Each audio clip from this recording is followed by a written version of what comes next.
أعوذ بالله من الشيطان الرجيم بسم الله الرحمن الرحيم واتبعوا ما تتلو الشياطين على ملك سليمان وما كفر سليمان ولكن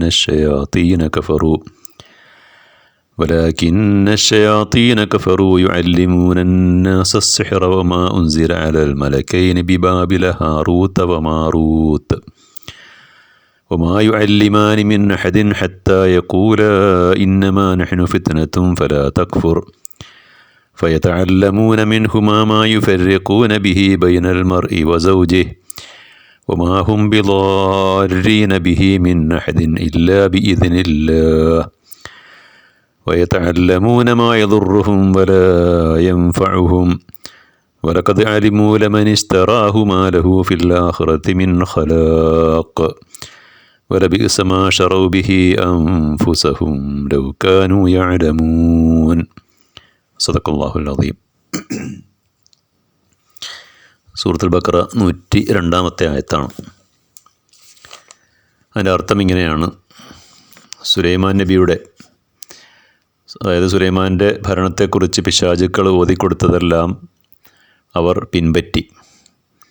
സുലൈമാൻ ഒരിക്കലും സത്യനിഷേധിയായിരുന്നില്ല.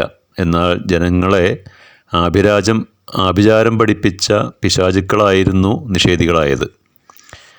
ബാബിലോണിലെ ഹാറൂത്ത് മാറൂത്ത് എന്നു പേരായ 2 മലക്കുകൾക്ക് അവതരിപ്പിച്ചതിനെക്കുറിച്ച് ആ പിശാചുക്കൾ പറഞ്ഞതും അവർ പിൻപറ്റി.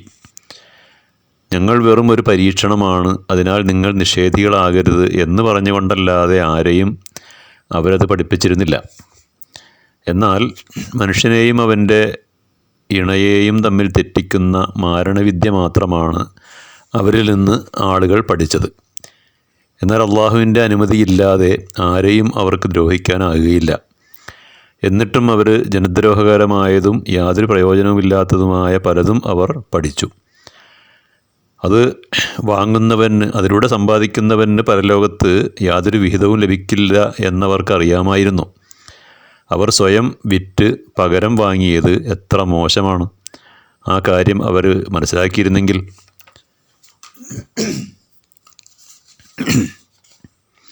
ഇതിനു മുമ്പുള്ള ആയത്തിൽ ജൂതന്മാർക്ക് അവർക്ക് നൽകപ്പെട്ട വേദഗ്രന്ഥം പഠിക്കാതെ മനസ്സിലാക്കാതെ അവർ അതിനെ പിന്നിലേക്ക് വലിച്ചെറിഞ്ഞു കളഞ്ഞു, അഥവാ അതിനെ പാടെ ഉപേക്ഷിച്ച് കളഞ്ഞു എന്ന് പറയുകയുണ്ടായി. പകരം അവർ മന്ത്രം, മാരണം, കൂടോത്രം, സിഹർ, പ്രശ്നം വെക്കൽ, ജ്യോതിഷം, ലോട്ടറി തുടങ്ങിയ ക്ഷുദ്രപ്രവർത്തനങ്ങൾ പഠിക്കുകയും അതിനനുസൃതമായി ജീവിക്കുകയും ചെയ്തു. ഈ ആയത്തിൽ പറഞ്ഞ സംഭവത്തിന് പിന്നിൽ ഒരു ചരിത്രമുണ്ട്. ബാബിലോണിയൻ ചക്രവർത്തി നെബുക്കദ്നസർ ഫലസ്തീൻ ആക്രമിച്ച് കീഴടക്കുകയും അവിടെ ഉണ്ടായിരുന്ന ജൂതരെ മുഴുവൻ അടിമകളാക്കി ബാബിലോണിയ, അതായത് ഇന്നത്തെ ഇറാഖിലേക്ക് കൊണ്ടുവന്നു. അന്ന് ബാബിലോണിയയിൽ മാരണവിദ്യയും മന്ത്രവും കൂടോത്രവുമൊക്കെ തകൃതിയായിട്ട് നടക്കുന്ന കാലമായിരുന്നു. അവിടെ എത്തിയ ജൂതന്മാർ ആ ദുഷ്കൃത്യങ്ങളിലൊക്കെ ആകൃഷ്ടരായി.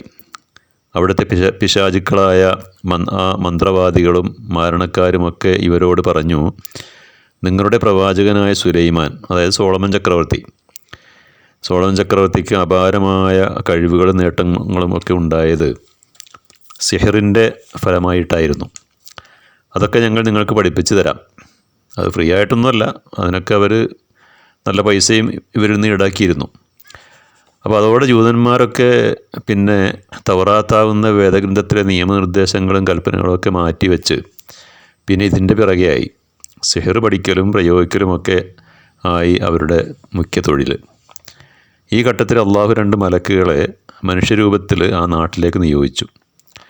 മലക്കുകളെ മനുഷ്യരൂപത്തിൽ നിയോഗിക്കാറുണ്ട്. പണ്ട് ലൂത്ത് നബിയുടെ അടുക്കൽ 2 മലക്കുകൾ ചെന്ന ചരിത്രമൊക്കെ ഖുർആൻ വിവരിക്കുന്നുണ്ട്.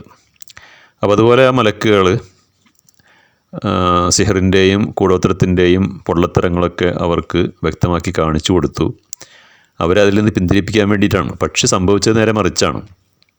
ആ മലക്കുകളുടെ അധ്യാപനങ്ങളൊന്നും അവർ ചെവിക്കൊണ്ടില്ല എന്ന് മാത്രമല്ല, പൂർവോപരി അവർ ആ ക്ഷുദ്രപ്രവർത്തനങ്ങൾ അതിലൊക്കെ നിരതരായിക്കൊണ്ടിരുന്നു.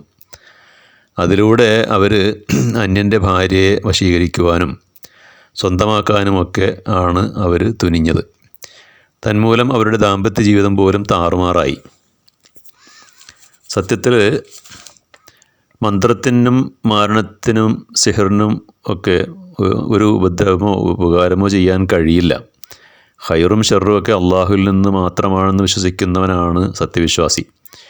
ഉപകാരമോ ഉപദ്രവമോ ചെയ്യാൻ അള്ളാഹുവിന് മാത്രമേ കഴിയൂ. അതിനാൽ ഒരു വിശ്വാസി സദാ അള്ളാഹുവിനോടാണ് പ്രാർത്ഥിക്കേണ്ടതും ഉപദ്രവം നീക്കാൻ അതുപോലെ തന്നെ ഉപകാരം ലഭിക്കാനും ഒക്കെ അള്ളാഹുവിനെയാണ് സമീപിക്കേണ്ടതും പ്രാർത്ഥിക്കേണ്ടതും ചോദിക്കേണ്ടതും. മന്ത്രവാദത്തിൽ വിശ്വസിക്കുന്നവർ അവർക്ക് ബാധിക്കുന്ന ഏത് ദോഷവും മന്ത്രവാദം കൊണ്ടുണ്ടായതാണെന്നും ഏത് നന്മയും നേട്ടവും മന്ത്രവാദം കൊണ്ട് സിദ്ധിച്ചതാണെന്നും വിശ്വസിക്കുന്നു.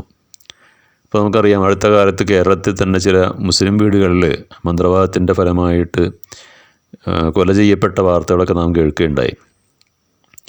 അള്ളാഹുവിലും ഖുർആനിലും പ്രവാചകചര്യയിലും അടിയുറച്ച് വിശ്വസിച്ചുകൊണ്ട് അതനുസരിച്ച് ജീവിക്കുന്ന ഒരാൾക്കും തന്നെ സിഹറിലും മന്ത്രവാദത്തിലും വിശ്വസിക്കാൻ കഴിയില്ല.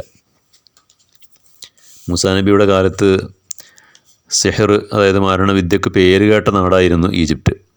മൂസാ നബിയുടെ മുഅ്ജിസത്തിനെ തോൽപ്പിക്കാൻ ഫറോവ അന്നാട്ടിലെ സകല സാഹിറുകളെയും ഒരുമിച്ച് കൂട്ടി. അവരൊന്നായി ശ്രമിച്ചെങ്കിലും ദയനീയമായി പരാജയപ്പെടുകയായിരുന്നു. അള്ളാഹുവിൻ്റെ ശക്തിക്ക് മുന്നിൽ സിഹർ പരാജയപ്പെട്ടു.